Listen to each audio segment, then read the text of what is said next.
O Capital, de Karl Marx, é dividido em 3 ou 4 livros, dependendo de para quem você pergunte. Explico. O primeiro livro é o que nos interessa aqui. É o autêntico, foi escrito e publicado por Marx ainda em vida. Lá é onde ele discorre sobre o valor da mercadoria, do dinheiro e deriva daí a mais-valia. Com base nisso, estabelece uma série de definições e conceitos, muitos que você pode reconhecer facilmente de qualquer propaganda de partidos de esquerda por aí. Consumismo, fetiche da mercadoria, burguês opressor, proletariado, etc.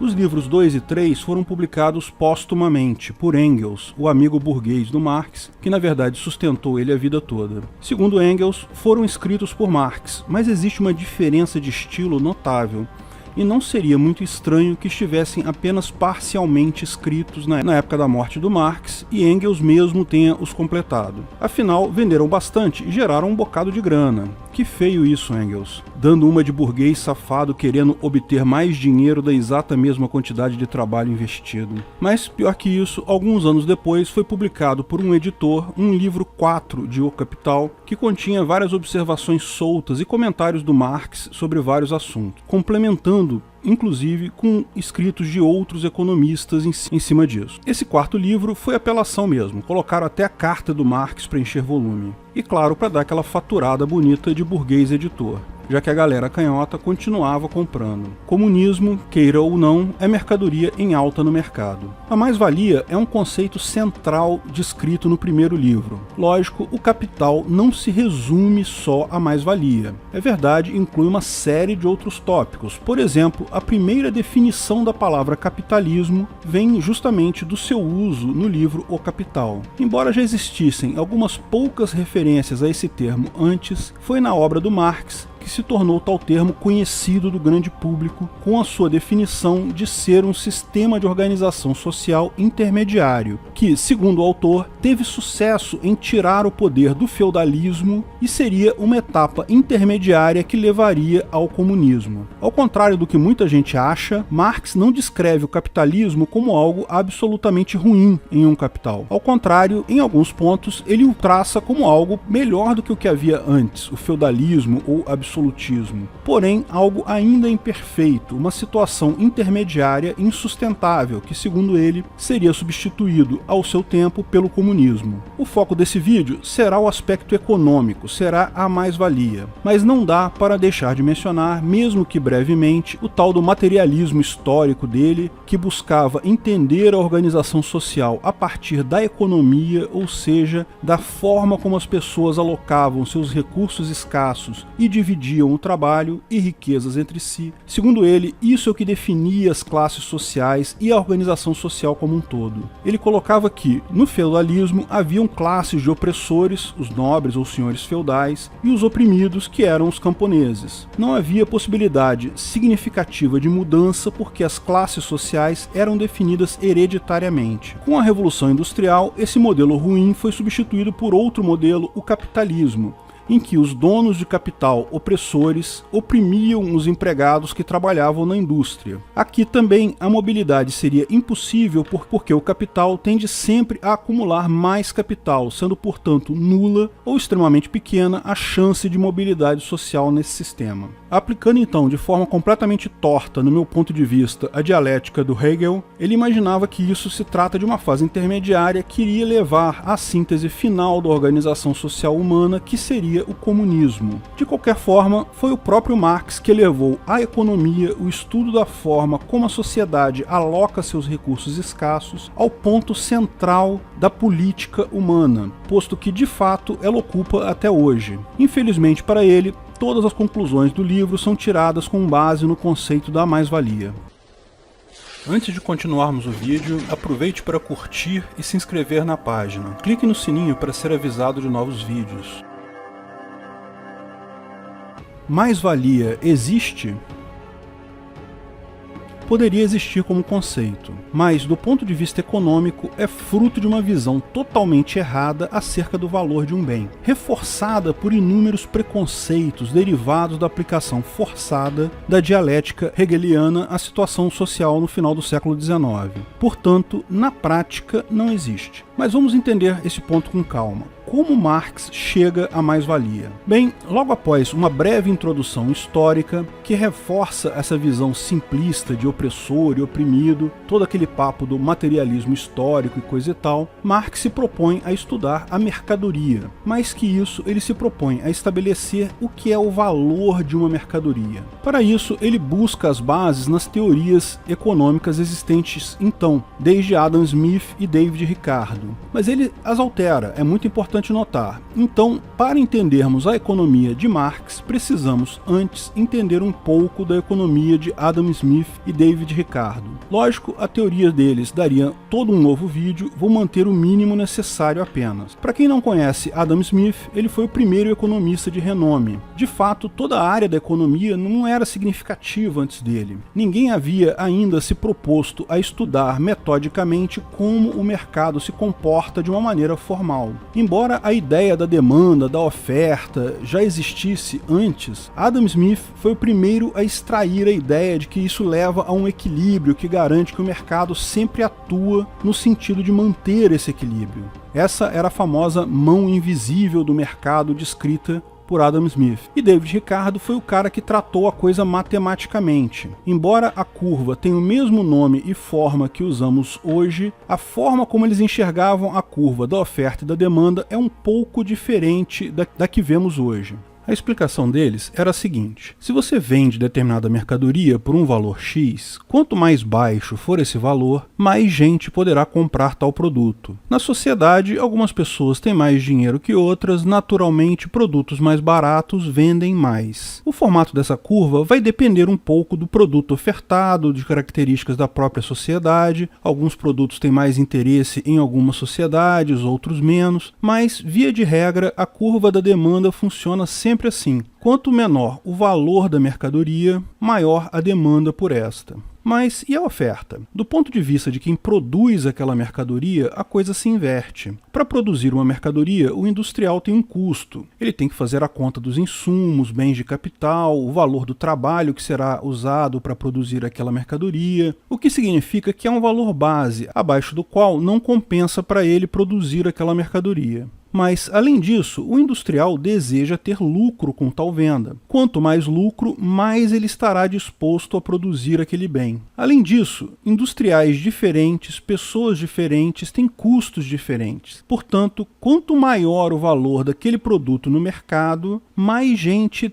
será capaz de produzi-lo com lucro. O ponto é que isso leva a uma curva invertida. No final, em algum ponto, a curva da oferta cruza com a curva da demanda. Esse ponto é onde há o equilíbrio. O ponto de equilíbrio onde o mercado tende a se encontrar define qual é o valor real daquela mercadoria e a quantidade que será produzida no total. Se o valor no mercado for menor que aquele, diminuirá o interesse de pessoas para fabricar a mercadoria, alguns consumidores não vão encontrar para comprar, o valor tende a subir. Se o valor sobe demais, muita gente vai produzir a mercadoria, mas daquele valor alto tem menos gente comprando, então o valor tende a baixar. No final, o livre mercado se autorregula nesse ponto de equilíbrio. Repara que o valor do bem, nesse caso, era calculado a partir do custo que o empresário tem para produzir aquele bem, mais o lucro e coisa e tal. Nesse custo entram, claro, matérias-primas, instalações e, evidentemente, o trabalho dos empregados. O Marx pegou essa teoria do David Ricardo e trabalhou em cima dela, alterando dois pontos importantes. Primeiro, ele ressaltou que o valor, no final das contas, era sempre devido exclusivamente ao trabalho. Ele chamou isso de valor trabalho social, o valor que toda a sociedade empregava através do trabalho daquelas pessoas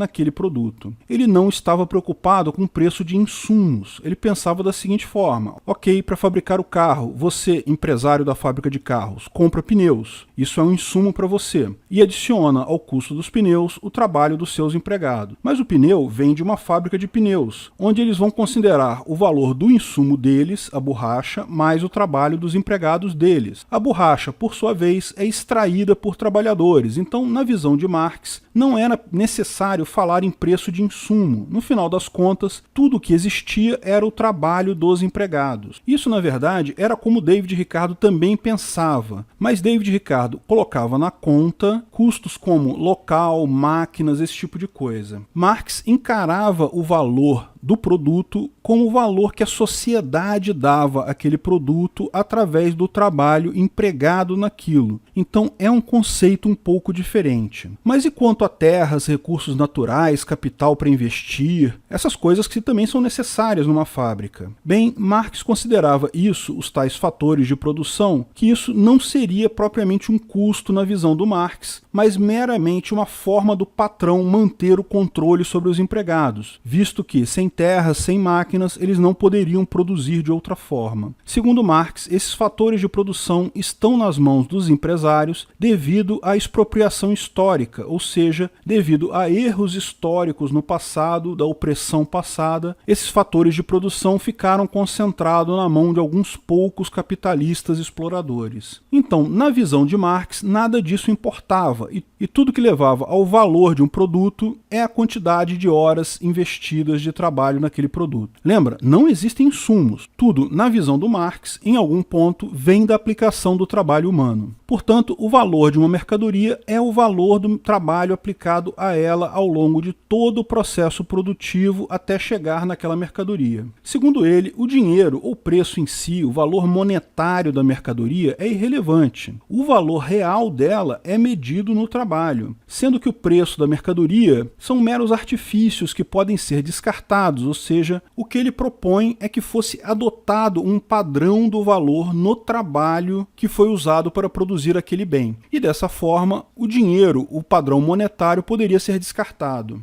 Daí, é claro, ele chega ao ponto. Se todo o valor real é o trabalho, quando o valor monetário, ou seja, o preço, é colocado no salário do trabalhador ou na mercadoria vendida, ocorre uma disparidade no sistema capitalista. O valor pago pelo trabalho do empregado é menor que o valor que é cobrado desse mesmo empregado quando ele vai comprar essa mercadoria. Em última análise, como o patrão burguês tem o controle dos preços monetários, tanto do salário quanto da mercadoria, quando vendia essa mercadoria, ele ficava com parte desse valor para si, como Marx denominou a mais-valia. Essa mais-valia era paga pelo empregado quando ele comprava a mercadoria no mercado, mas não era recebida pelo mesmo empregado quando ele recebia o salário pelo trabalho dele. A mais-valia, portanto, não é medida em moeda necessariamente. Ela não é o mesmo que lucro. Ela é medida em valor trabalho, um valor absoluto das coisas. Ela só existe, segundo a própria teoria do Marx, quando se analisa a coisa por um sistema de valores absolutos das coisas, ou seja, o valor trabalho. Então, conclusão óbvia do Marx, mais-valia é roubo. É uma parcela do trabalho dos trabalhadores que o patrão não paga a esses. Mas, lógico, Marx também entendia que havia imposto e outros custos estatais. Ele colocava o Estado também como uma classe opressora. Conforme a sua teoria, todos eles, o Estado e os capitalistas, os burgueses, eram todos opressores, e tudo isso era roubado do trabalhador por esse sistema de preços e dinheiro que roubava o valor real,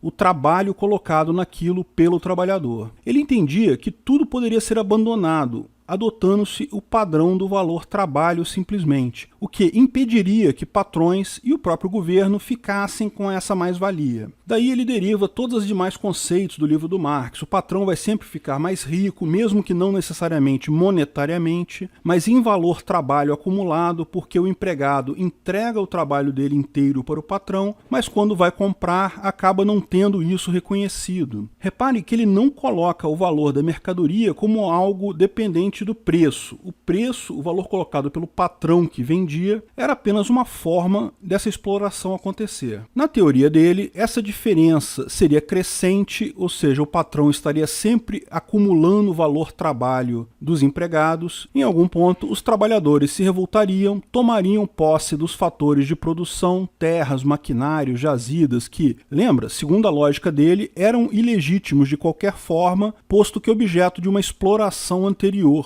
de um período anterior da história. No momento que os trabalhadores tomassem posse dos meios de produção, mesmo que de forma imperfeita, eliminando a mais-valia, a sociedade tenderia naturalmente ao comunismo, com a valoração das coisas sendo feita sempre no trabalho. Portanto, a mais-valia, essa diferença não monetária, não tem a ver com preço, tem a ver com o valor absoluto, o valor trabalho era a mola mestra de todo o pensamento do Marx. Essa era a definição de mais-valia, ainda defendida hoje com unhas e dentes por comunistas padrão. Sim, são poucos, mas ainda existem. A maior parte dos socialistas e comunistas hoje em dia ignora o erro básico do fato de não haver, na verdade, um valor absoluto, ainda considera a mais-valia tentando aplicar isso na forma de preços, o que não faz absolutamente nenhum sentido, ou, o que é mais comum, simplesmente usam os jargões para dar vazão à inveja pura e simples, como explicamos no vídeo Meritocracia Existe? Pois bem, como se pode ver, há uma lógica no que Marx fala, lógica muito maior do que pregam a maior parte dos socialistas modernos, como Piketty da vida. Mas, infelizmente, ele se baseou numa visão do valor muito embrionária na ciência econômica, que entendia o valor das coisas como algo absoluto, que havia um valor absoluto, que esse apenas era alterado no preço. Logo em seguida, surgiu a corrente dos chamados marginalistas, que acreditam que o valor é algo subjetivo por natureza. Não há um valor subjetivo que depois varia no preço. O valor em si é subjetivo e varia o tempo todo. Hoje, o valor utilidade marginal é a base de toda a teoria econômica atual. Qual a diferença entre as duas? Adam Smith, David Ricardo e Karl Marx entendiam que existia um conceito absoluto de valor das coisas. Adam Smith e David Ricardo entendiam que o dinheiro, ou seja, a moeda, o valor monetário, o preço de tal coisa, era a medida de tal valor absoluto, ao passo que Karl Marx entende que o trabalho empregado era a medida de tal valor absoluto, sendo que o valor monetário era apenas um mecanismo opressor burguês. Você já deve ter ouvido algum socialista falar que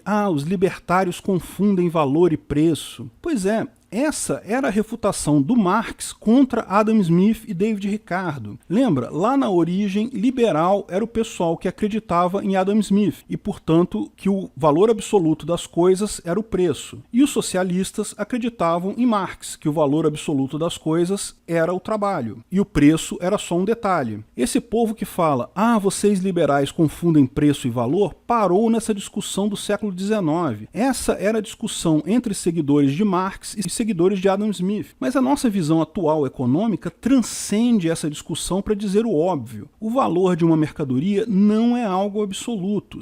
Simplesmente não existe tal coisa como valor absoluto de um produto. Nem trabalho, nem preço, nada existe como valor absoluto de algo. O primeiro economista marginalista de renome, considerado por muitos o primeiro economista da escola austríaca, foi Karl Menger, cujo principal livro, Investigação dos Métodos das Ciências Sociais, em especial da economia, levantou as primeiras objeções a tal valor absoluto, ao valor trabalho, que também valem para o valor trabalho social do Marx, explicando exatamente esse ponto. O valor de algo muda com o tempo e muda conforme a pessoa. Cada pessoa, a cada tempo, vai dar um valor diferente para um bem. O preço desse bem, a quantidade de trabalho, não tem qualquer relação com o valor real de um bem. Ele revê o diagrama da oferta e da demanda, passando a considerar no gráfico vertical o preço e não mais o valor. Valor é algo absoluto. Preço, não. Mas note, ele não assume que preço é valor. Essa confusão quem fazia era o Adam Smith e o David Ricardo. Ele deixa claro que não importa quanto uma empresa gastou para produzir um produto. O preço final ela pode estabelecer seja qual for. Da mesma forma, embora o valor de um produto para o consumidor não seja conhecido, não seja algo absoluto, varie de consumidor para consumidor, é fato que, com o preço menor, mais pessoas terão um valor subjetivo interno que é maior do que aquele preço estabelecido para a mercadoria e efetuarão a compra. É a chamada utilidade marginal. O valor subjetivo e não mensurável daquele produto na mente do vendedor agora é menor que o valor subjetivo e não mensurável que o vendedor dá em sua mente ao dinheiro correspondente ao preço daquela mercadoria. O consumidor, em última análise, escolhe entre duas opções, o produto ou ficar com o dinheiro e gastar esse dinheiro em outras coisas. No final, compradores estão sempre escolhendo entre dinheiro e produto, qual deles marginalmente é melhor, é mais útil para eles. Nenhuma dessas coisas tem a ver, de fato, com o preço. Essa obra do Karl Menger foi escrita antes dos trabalhos do Marx, mas o Marx não conhecia essa obra, ou se conhecia, explicitamente achou melhor ignorar a mesma. Mas só isso já joga joga uma pá de cal nas ideias do Marx. Afinal, se o valor não é absoluto, não se pode dizer que o patrão fica com parte do trabalho do empregado. Isso dependeria não apenas do quanto o próprio empregado dá valor à mercadoria produzida, mas também o quanto outras pessoas valoram tal mercadoria. Mas, além disso, o valor que a empresa compra seus insumos no mercado, esses também podem ter um valor relativo diferente entre a empresa e outras empresas que competem com ela. Existe aí também a utilidade marginal. Assim, a teoria do valor trabalho social do Marx, que dizia que tudo poderia ser descrito em termos de trabalho, não faz mais nenhum sentido. Não existe nenhuma grande soma de um parâmetro que pode determinar o valor das parcelas, como imaginava Marx, mas sim uma cadeia, uma grande rede de pessoas e empresas interagindo umas com as outras, em que cada um não sabe qual é o valor relativo e não mensurável que está na mente das outras pessoas sobre aquele produto, mas tenta se apropriar da utilidade marginal do produto sobre o dinheiro. Karl Menger já seria suficiente para refutar a mais-valia.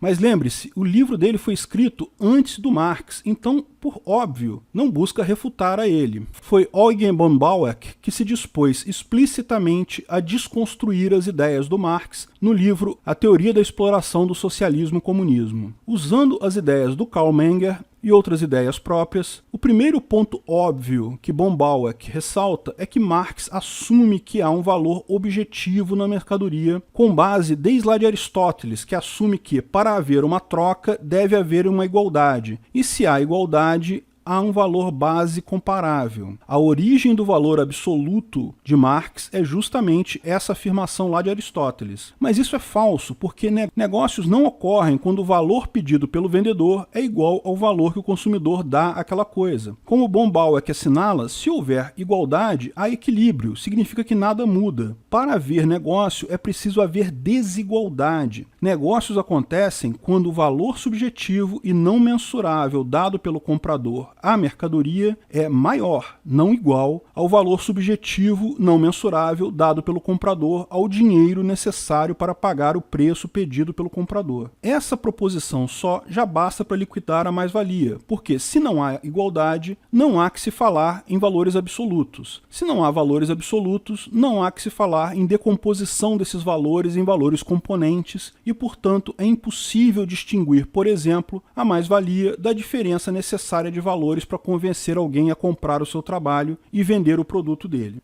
Mais adiante, von Bauer assinala que Marx escolhe o valor trabalho como valor absoluto das coisas por eliminação. Marx parte do princípio errado de que existe um valor absoluto. Em seguida, tenta identificar qual seria esse valor absoluto por eliminação. Marx elimina o preço, elimina o peso da mercadoria, elimina uma série de coisas. E com isso, chega à conclusão que esse valor só pode ser o trabalho. O problema é que vários dos argumentos que ele usou para eliminar as outras coisas também poderiam ser usados para eliminar o trabalho. Por exemplo, tal valor precisa também ser aplicado a outras coisas, como uma jazida de minério inexplorada ou uma pedra bonita achada no chão, que, embora tenha valor, no entanto, não recebeu nenhum trabalho humano. Se fosse rigoroso com o trabalho, como foi com os outros fatores que eliminou, Marx teria também eliminado o trabalho e chegado à conclusão correta. Não há nenhuma forma objetiva de medir a mercadoria. Não há valores absolutos para nada. Só que ele parou no meio do caminho. Mas a prova mais cabal mostrada da invalidade da teoria do valor-trabalho é que o trabalho não pode ser usado como valor porque o mesmo não é constante. Não se pode comparar horas de trabalho de um escultor talentoso com horas de trabalho de um barítono em uma ópera. Não se trata de demérito de nenhuma profissão, mas apenas de reconhecer que trabalhos são, por si só, diferentes, requerem esforços diferentes, capacidades diferentes. Simplesmente não é uma unidade fungível. Quantas horas de trabalho de um escultor valem uma hora de trabalho de um barítono? Não dá para saber. Se você responder 10 horas ou 0,1 hora, pode estar igualmente certo ou errado. Não se pode usar como escala de medida algo que varia o tempo todo. O ponto central é que, sem valor absoluto para o trabalho, é impossível chegar à conclusão da mais-valia. Mais-valia é um conceito que só faz sentido com o valor absoluto das coisas. Mas o valor é sempre subjetivo. Cada pessoa vai dar um valor diferente diferente para a mercadoria e um valor diferente para o seu trabalho para cada coisa. Se eu vou comprar uma mercadoria X, existe um valor que eu dou para essa mercadoria X que é diferente do valor que você, que é um outro consumidor, dá para essa mesma mercadoria X. E é diferente até do valor que o vendedor dá para essa mesma mercadoria X. O valor que o vendedor dá para essa mercadoria é o preço. O valor que eu dou, ninguém sabe, mas eu sei. Se o valor que eu dou para essa mercadoria for maior que o valor que eu dou para o dinheiro necessário para pagar aquele preço, eu vou comprar a mercadoria. Mas em caso algum, há um valor absoluto único. Preço, lógico, não se confunde com valor. O preço é apenas o valor sugerido pelo vendedor. Mas não há qualquer relevância econômica para o preço sugerido pelo vendedor se não houver pelo menos um comprador para aquela mercadoria, ou seja, pelo menos N pessoas cujo valor subjetivo e não mensurável dado àquela mercadoria é maior que o preço pedido pelo vendedor de N mercadorias. Quem define o valor é o comprador sempre. E, de certa forma, Marx considera isso também, mas ele faz isso de uma forma torta, através de uma lógica binária que não faz sentido na prática. Ele faz distinção entre o trabalho para a produção de mercadoria e outros tipos de trabalho que não teriam valor, como, por exemplo, cavar um buraco no quintal. Ele fala explicitamente que nem todo trabalho gera valor, apenas que o valor da mercadoria deriva do trabalho, ou seja, quando a mercadoria é comprada, é que ela tem valor, e nesse caso, o valor é o trabalho investido nela. A lógica dele, segundo ele, só vale em um sentido, mas não no outro. Mas isso falha também ao comparar o trabalho de pessoas diferentes para contratantes diferentes. Como explicamos, não é só o valor da mercadoria que é subjetivo, também o valor do trabalho é subjetivo. Também existem explicações sobre por que um copo d'água para alguém morrendo de sede em um deserto vale mais que um diamante, embora o trabalho de levar ambos até o meio do deserto seja mais ou menos o mesmo. E, da mesma forma, ambos teriam compradores. A pessoa com sede ia comprar o copo d'água, a pessoa que só quer dinheiro ia preferir o diamante. Porém, essas explicações envolvem tratá-las como uma exceção, que não alteram a regra geral do trabalho social do Marx. No final, Marx acaba recorrendo a vários pontos de exceções, dizendo que são pequenas exceções que não afetam o resultado geral da sua teoria, mas é importante notar que ele mesmo reconhece um grande número de exceções. E, lógico, como já explicamos, mesmo nas coisas que ele considera certa a sua aplicação, ainda se encontra a variação subjetiva de valores, tanto da mercadoria quanto do trabalho. Em resumo, o valor trabalho foi nada mais que um direcionamento errado numa área de estudos que estava apenas começando. Um erro, como a alquimia foi para a química, como a astrologia foi para a astronomia, passada a infância da ciência econômica, ninguém, afora pessoas absolutamente comprometidas com a ideologia política associada a essa teoria econômica, não há economistas sérios que sequer considerem isso digno de nota. E, sem valor trabalho absoluto, não existe mais-valia. E sem mais-valia, todos os demais conceitos da obra do Marx caem por terra. Tudo não passa de preconceitos pessoais e direcionamentos ideológicos dele que se baseavam apenas nesse conceito. Anos mais tarde, mesmo já considerada uma aberração econômica, a teoria marxista foi usada para a tomada de poder na Revolução Comunista da Rússia em 1917. Mas é muito importante notar que tudo que foi usado da teoria do Marx foram os jargões e algumas ideias sem sentido. Na prática, o regime soviético sempre foi uma ditadura rígida que se propunha a um planejamento central da economia muito longe até do que Marx imaginava. E essas ideias desconexas, baseadas em Marx, puderam ser facilmente refutadas por Mises, no paper sobre o cálculo econômico no socialismo, em que ele, muitas décadas antes, previu que a União Soviética iria falhar, como ela iria falhar e por que ela iria falhar. Acertou tudo. Veja o vídeo Por que o cálculo econômico é impossível no socialismo. Ah, então você concorda que o real comunismo marxista nunca foi tentado? Camarada, você sabe assim como eu que uma das ideias centrais do Marx é que quando houvesse a revolução proletária, mesmo que fosse imperfeita, se pelo menos ela fosse capaz de acabar com a mais-valia, apenas a supressão dessa já garantiria a prosperidade prosperidade absoluta do povo, o acesso cada vez maior de proletários a riquezas, o que levaria no final ao comunismo. Ou seja, Marx acreditava que mesmo uma revolução ditatorial como a russa levaria ao comunismo perfeito, porque bastava eliminar os donos de empresa, isso eliminaria a mais-valia e o comunismo seria uma decorrência direta disso. E lembre-se, eliminar donos de empresa, isso foi feito na União Soviética, e você sabe o resultado disso. Ou seja, o próprio Marx refutou Marx. Mais-valia é uma balela. Só diz acreditar em socialismo hoje dois tipos de pessoas. O cara inteligente, que sabe que mais-valia é besteira, mas sabe que usar isso politicamente tem uma vantagem enorme, e o idiota útil, incapaz de somar 2 mais 2 e perceber que mais-valia é uma idiotice. Não seja esse cara. Obrigado por assistir nosso vídeo. Comente abaixo se tiver dúvidas ou sugestões de novos temas.